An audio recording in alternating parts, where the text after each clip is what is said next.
610Hz gaming monitor is here and it's gonna be available soon. I'm currently at Computex in Taiwan and I'm not only covering Asus new 610Hz monitor but also a new mouse co-developed by Demon One and ROG's newest wireless Hall effect keyboard. So this is the new ROG Strix Ace XG248QSG ADHD, a 24-inch 610Hz gaming monitor from Asus. It's kind of funny the fact they made a 610Hz just 10Hz higher than the latest 600Hz monitors. It feels like a statement from ROG, hey look, we can do better, which is technically right on paper, but I'm sure that 10Hz makes little to no difference in real game performance. The physical design is almost similar to the old 540Hz monitor, but this time it comes with a much smaller stand, which provides extra space for the mouse and keyboard, especially for those who play with their keyboards tilted. Adjusting the monitor also feels way smoother compared to the old 540Hz monitor. It has 0.1 millisecond response time, not as fast as OLED 0.03 milliseconds response time, but I don't think it matters since nobody will be able to tell the difference when you game even competitively. It has a TN panel, yes, I know OLED is superior, but it also has eLMP2, which is a motion blur reduction feature. Unfortunately, I wasn't able to properly test this monitor. The only game available to test the monitor was Doom: The Dark Ages, and the running FPS was around 420 frames, which doesn't fully utilize the 610Hz capability. Ideally, testing with FPS esports titles like CS2 or Valorant, or even aim trainers like AimLab or Kovacs would better showcase the monitor's performance, but there was no option for that. The UFO test was there, but it's hard to form a strong opinion on motion clarity from that alone. So I guess we'll have to wait until I get my hands on the monitor so I can test it properly.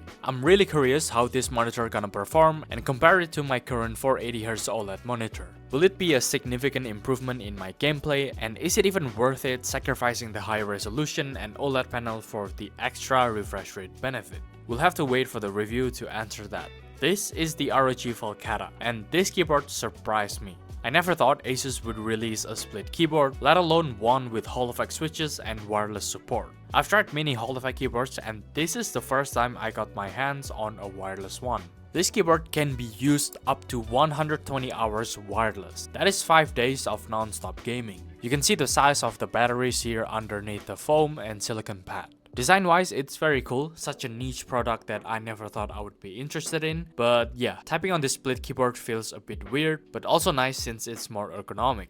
You can adjust the keyboard however you want, not just the position, but also the height. They provide 2 different height of bumpers, so you can customize the height to your liking.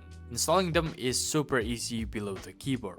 It comes with pre-installed wrist rests. If you don't like using wrist rests, you can unscrew and remove the metal part that holds them in place. It comes with ROG's own HFX switches, easily one of the best sounding Hall effect switches. They legit sound like normal mechanical switches, not having those jittery sound that are typical with most magnetic switches. And this is the V2, which means an improved version of the previous HFX switches. Bigger magnets and more stability, which they claim has 0.01mm accuracy. Sounds interesting, but we'll find out more about that in the full review. You can control most settings directly from the keyboard, actuation point, rapid trigger, lighting, and even volume. The built-in control system is nice, a good feature to compensate for their Armoury Crate software, but you will probably still want to use Armoury Crate to fine-tune settings since it's more detailed than the physical built-in controls. One unique thing is you can also use only the left part of the keyboard, completely ditching the right part, but you can just use the right half.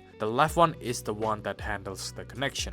Now this is the new ROG Harp 2 Ace. It's co-developed with Demon One, which many of you already know, the 2023 VCT World Champion. It's a 48 grams mouse, very light and packed with the newest specs from ROG. I'm not gonna talk more about specs since every other gaming mouse also has great specs that we cannot really tell the difference anyway. With gaming mice, shape is king, and the shape of this one really reminds me a bit of the G Pro Superlight and Viper V3 Pro. It's not as safe of a shape as the G Pro Superlight, and it has a higher hump on the back, which supports your hand more if you use a claw grip. Shape is very subjective. This shape fits how Demon One grips his mouse, and you might like it or you don't. And to me, I like this the most compared to the previous OG Harp Ace mouse and mini version.